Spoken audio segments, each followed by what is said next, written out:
Alors on a pour l'instant cosinus et sinus de 60 degrés, les valeurs exactes. Pour avoir 30 degrés, on garde le même triangle, puisqu'on a 30 ici, la somme des angles d'un triangle fait 180.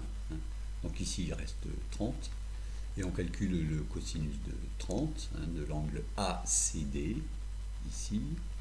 Donc ça fait côté adjacent sur hypoténuse, côté adjacent ici, mais CD sur AC, on l'a déjà calculé ici. C'est-à-dire que le côté adjacent pour cet angle, c'était le côté opposé pour cet angle. Donc on a déjà le calcul. Cosinus 30, ça va faire exactement la même chose que sinus de 60. Ça fait racine de 3 sur 2. De la même façon, sinus 30, ça fait sinus ACD, c'est-à-dire AD sur AC, côté opposé sur hypoténuse. Mais AD sur AC, on l'a calculé ici, c'est-à-dire que le côté opposé pour cet angle, c'était le côté adjacent pour celui-ci. Du coup, on obtient la même chose que pour cosinus 60, AD sur AC, on l'avait calculé, et on obtient 1,5.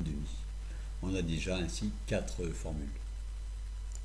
Notons pour finir que cette inversion de cosinus et sinus pour 30 et 60, elle aurait été vraie aussi pour 20 et 70, et plus généralement pour petit a et 90 moins petit a. On dit parfois que ces angles sont complémentaires. Dès qu'on a un angle droit ici, c'est le cas. Donc on a finalement une formule de plus qui dit que cosinus petit a, c'est sinus de 90 moins petit a. Ou aussi, c'est la même en fait, sinus petit a, c'est cosinus 90 moins petit a.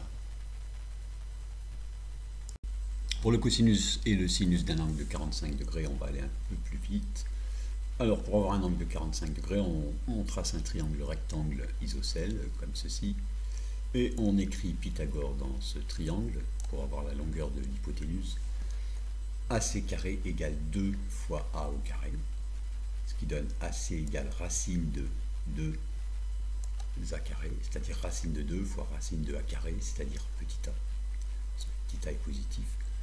Donc on a ceci, du coup, le cosinus de 45 degrés, calculé avec cet angle, côté adjacent sur hypoténuse, ça fait AB sur AC, c'est-à-dire finalement A sur racine de 2 fois petit a. Bon, si on veut A fois 1 sur racine de 2 fois A, on simplifie par A, ça fait 1 sur racine de 2. Tout le monde écrit ça sous la forme racine de 2 sur 2, c'est-à-dire qu'on multiplie en haut et en bas ici par racine de 2 sur 2. De la même façon, le sinus de 45 degrés, côté opposé sur hypoténuse, ça fait CB sur AC, mais CB c'est la même chose, c'est le même nombre que AB. Donc finalement, on obtient exactement le même résultat.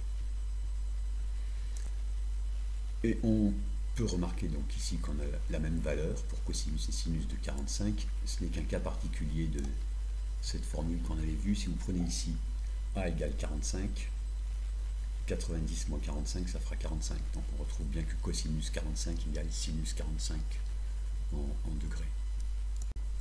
On récapitule les 6 valeurs déjà calculées dans un tableau. Bon, on a remarqué qu'ici les valeurs sont égales, ici aussi, et puis ici aussi. Bon, en résumé, on a un centre de symétrie là où est la pointe. Bon, alors, pour retenir ceci, on a racine de 3, racine de 2, racine de 1 sur 2. Et puis ici, la même chose, mais dans l'ordre inverse. Et de toute façon, vous aurez bientôt un moyen plus sûr peut-être de retenir ça facilement, qui est à savoir par cœur.